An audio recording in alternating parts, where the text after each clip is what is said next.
पंतप्रधान नरेंद्र मोदींच्या निवासस्थानी महत्त्वाची बैठक सुरू। राष्ट्रमंत्री एस जयशंकर यांच्यासह तीनही सैन्यदल प्रमुख बैठकीला उपस्थित। राष्ट्रीय सुरक्षा सल्लागार अजित डोवालही बैठकीत दाखल। पंतप्रधान नरेंद्र मोदींचा रशिया दौरा रद्द। विजय दिवस परेडसाठी मोदी उपस्थित राहणार होते, तर मोदींचा दौरा रद्द झाल्यामुळे काहीतरी मोठं घडणार असल्याच्या चर्चा। पाकिस्तानच्या समुद्र क्षेत्रामध्ये परदेशी जहाजांना बंदी। पाक नौदलाकडून युद्धाभ्यास करण्यात येणार असल्यामुळे 2 मे पर्यंत परदेशी जहाजांना बंदी। पाकिस्तानी लष्कर आणि पाकिस्तानी पोलिसात शाब्दिक चकमक। पश्तून पोलीस अधिकाऱ्यांचा पाक आर्मी अधिकाऱ्यांसोबत शाब्दिक वाद। पाकिस्तानी आर्मी आणि पोलिसांचा वादाचा व्हिडिओ तुफान व्हायरल। पहलगाम दहशतवादी हल्ल्याप्रकरणी उद्या सुप्रीम कोर्टात सुनावणी।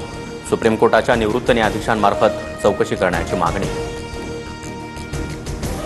मोदी सरकार देशामध्ये जातीय जनगणना करणार।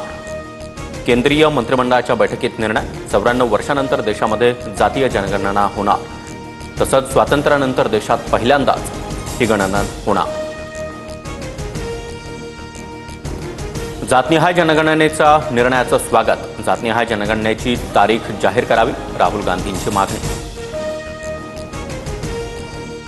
जातनिहाय जनगणनेचा निर्णय ऐतिहासिक। मोदी सरकारच्या निर्णयामुळे मागासवर्गीयांना न्याय मिळणार। मुख्यमंत्री फडणवीसांची प्रतिक्रिया। तर काँग्रेसनं जातनिहाय जनगणनेला सतत विरोध केला। फडणवीसांची टीका। सरकारनं आरक्षणावरील 50% मर्यादाही हटवावी। तसंच खासगी शिक्षण संस्थांमध्ये आरक्षण लागू करावं, राहुल गांधींची मागणी। ऊस उत्पादक शेतकऱ्यांसाठी गुड न्यूज। केंद्र सरकारकडून ऊसाला प्रतिटन 3,550 रुपये FRPची घोषणा।